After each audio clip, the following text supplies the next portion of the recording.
പുതുമല്ല, predictable കഥയായിരുന്നു. പിന്നെ acting കുഴപ്പമില്ലായിരുന്നു, visuals നല്ലായിരുന്നു.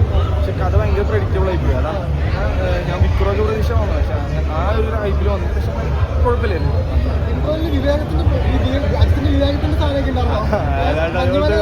ഇന്റർവ്യൂ സീനിൽ ഏതാണ്ട് അതേക്കെ പോലെ ഉണ്ടായിരുന്നു. അങ്ങനെ തോന്നോളൂ. ഫസ്റ്റ് ഹാഫ് ഇപ്പം ഇറങ്ങുമ്പോൾ പറഞ്ഞു വിവേകം കണ്ട പോലെ തോന്നുന്നു. അതേപോലെയായിരുന്നു. പക്ഷേ സെക്കൻഡ് ഹാഫ് വരുമ്പോഴും സാറ്റിസ്ഫൈ ആവുന്നില്ല. എന്നാലും ഓക്കെ ആയിട്ട് നിർത്തിയിട്ടുണ്ട്.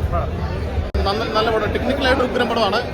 പക്ഷേ നമ്മളൊരു കമലഹാസൻ നന്നായിട്ടുണ്ട്, ജോജു നന്നായിട്ടുണ്ട്. പക്ഷെ നമ്മൾ പലരും കമ്പയർ ചെയ്യുന്ന നായകനുമായിട്ട് കമ്പയർ ചെയ്താലൊന്നും പടം ഇല്ല.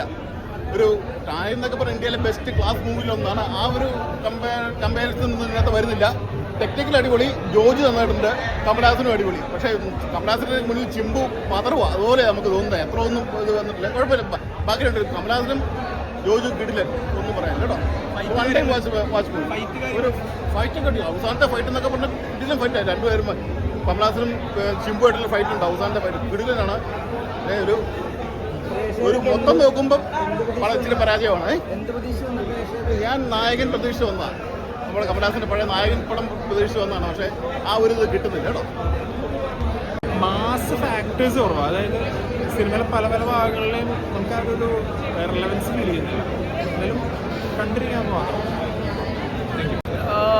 ഒരു ഗ്യാങ്സ്റ്റർ റിലേറ്റഡ് സംഭവമാണ്.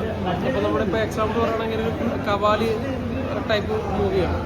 പക്ഷേ ഇത് ടോട്ടലി പറയണ മണിരത്നത്തിൻ്റെ ഓവറോൾ സ്റ്റൈലാണ് പടത്തിൽ വന്നേക്കുന്നത്. അത് മേക്കിംഗ് ആണെങ്കിലും അതിൽ റഹ്മാൻ മ്യൂസിക് ആണെങ്കിലും എല്ലാം ആ രീതിയിലാണ് കയറി വന്നേക്കുന്നത്.